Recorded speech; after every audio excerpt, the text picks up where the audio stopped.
如果今晚0分到10分嘅，你會俾我 MC 幾多分嘅教學質素咧？9分啦。咁我自己本身以前咧就做過我做紐扣嗰啲嘢咯。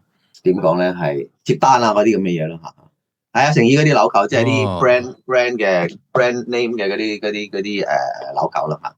我係接嗯，美國個客嘅單，咁就跟住就幫佢做 sourcing，就係喺大陸嗰度揾紐扣廠，跟住做打板啊，咁啊跟住再批完之後就交貨咁樣嚇。咁就佢其實可能手把手教你成個自己點樣，佢係甚至乎係嗰啲咩即係直播嗰啲叫咩話？嗰啲叫做賣嘢咧，即係推銷嗰啲，咁又話去日本、韓國啊嗰啲咁樣，咁啊即係唔係我意思，即係話咧同埋教你點樣用 AI 啊嚟到生成啲嘢啊，去幫助你嗰啲銷售啊等等啦。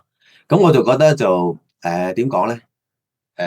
繁複啲咯，即係因為我唔係仲未了解點樣操作咧，就覺得係你話叫我係咪去做直播，我又唔係有咁嘅興趣咯，係咪啊？